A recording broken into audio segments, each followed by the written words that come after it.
Hey, what's up, everyone? This is Sandra. 大家好，你们好吗？欢迎，Welcome to Community Mandarin。今天是星期四。Today is Thursday. I just feel like I wanna put it there so that we are kind of practicing what we've learned before. Okay, so today, as the title suggests, we're gonna do a little bit intro into the Chinese characters. I know we've been working on the pinyin system for about, or on and off for about a month now. And as I've said before, to learn Mandarin, we have two systems, the one based off each other. First one is the pinyin system, which we use the English alphabet with our tonals on there, and then that determines which each Chinese character is pronounced. And on top of that, we have the Chinese characters. That is something every Mandarin learner would eventually have to memorize and then learn by heart if they wish to like really get in depth of learning Mandarin, like reading a book, reading a newspaper, reading a magazine. Because I would say usually these kind of reading material, they do not come with pinyin on top of every Chinese characters. Okay, so that kind of makes the language of Mandarin seemingly very difficult. But today we're gonna do a little bit brief look into it and then see how Chinese characters developed into what we are using today. So first, let's talk about. Let me find my banner. I made one for that. Okay, for Chinese characters, we say 汉字 as the blue banner would suggest. 汉字. So, Han actually it means the Han nationality. So China, I would say People's Republic of China is a country with quite many, I would say, minority ethnic groups. Whereas the Han nationality is the dominant one.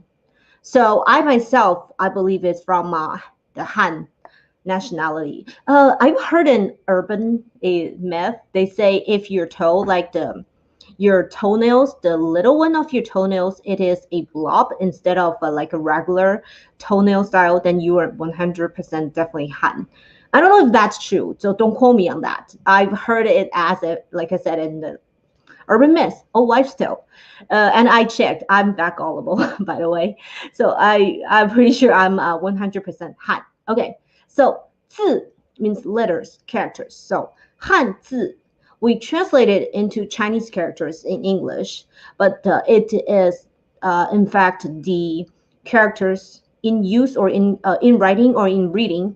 It is used by Han nationality, which is dominantly in China. So that becomes the uh, reading and writing language like in charge, I should say.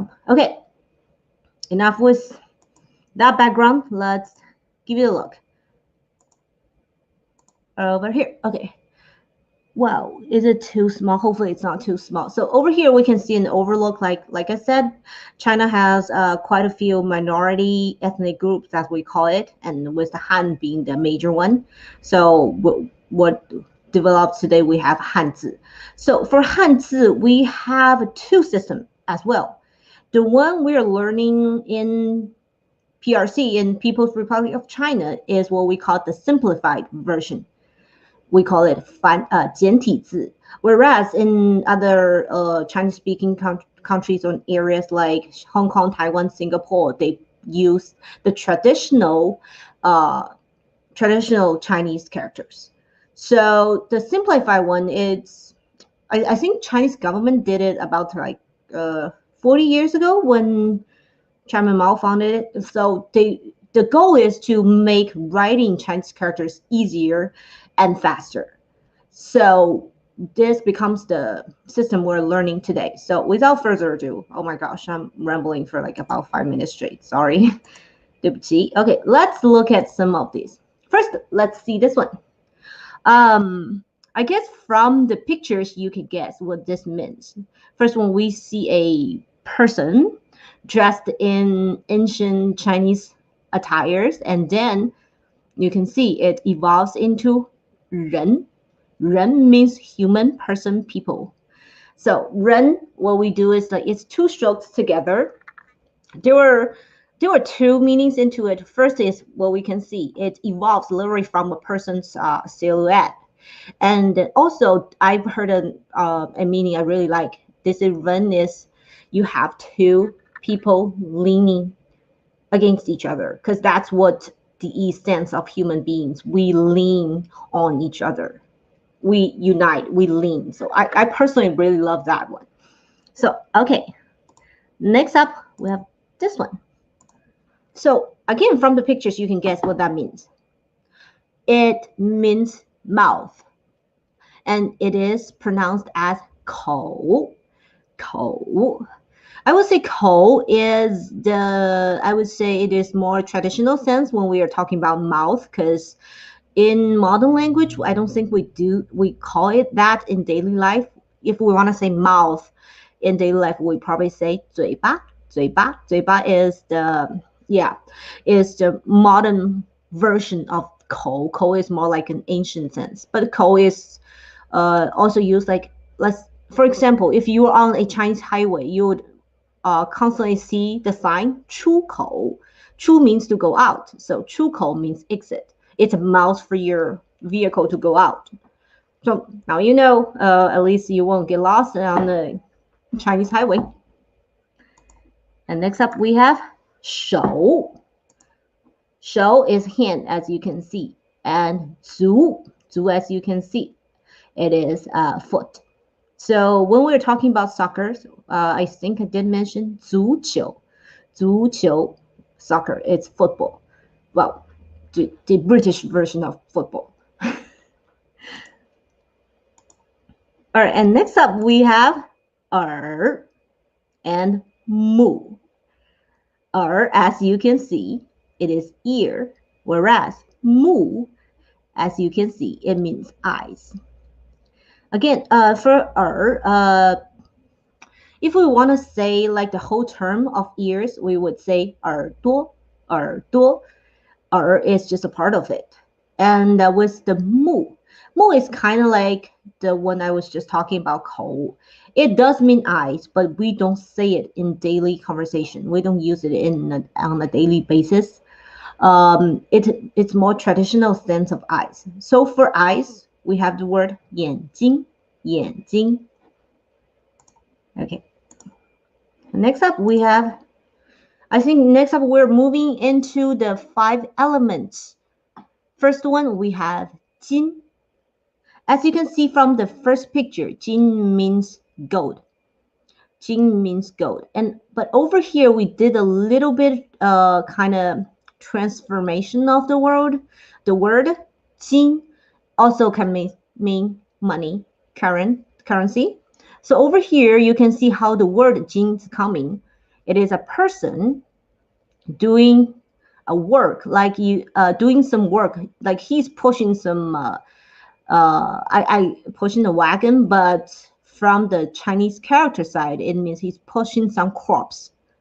So, okay, so it is basically saying 金 is something you earn if you, as a human being, you were putting down some works. And of course, in a traditional sense, all works are farm works, right? So 金, the character itself today means gold. But it also can, in different situations, means money or currency. And next up, we have 木. 木, it literally looks like a tree. So 木, it means a tree. It is wood, actually, wood. So 金木.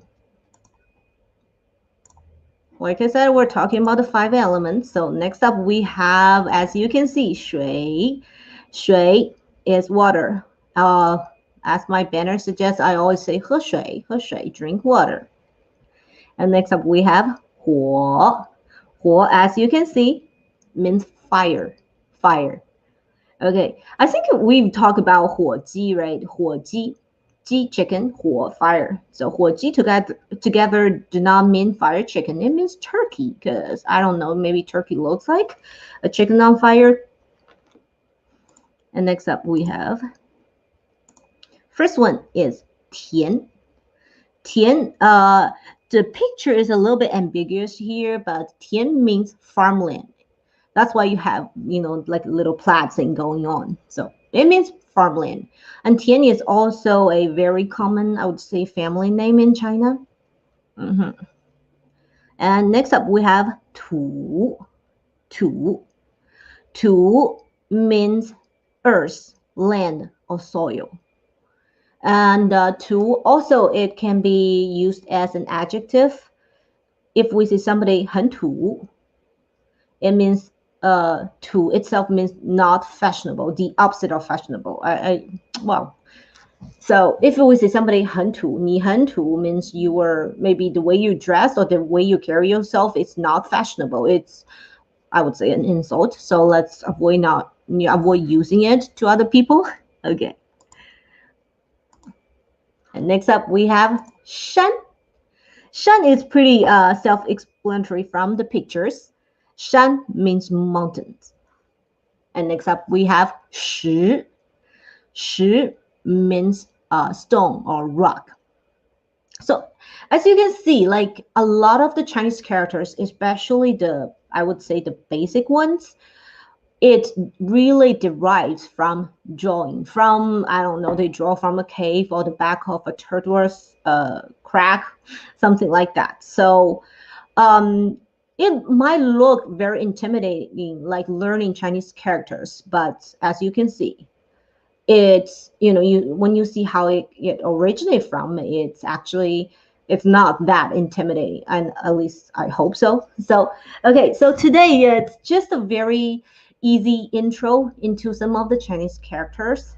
Of course, there will be a lot more complicated one to come. So thanks for hanging out with me for about 10 minutes. And before we jump out, of course, don't forget to visit our website and YouTube channel if you have an extra minute or two.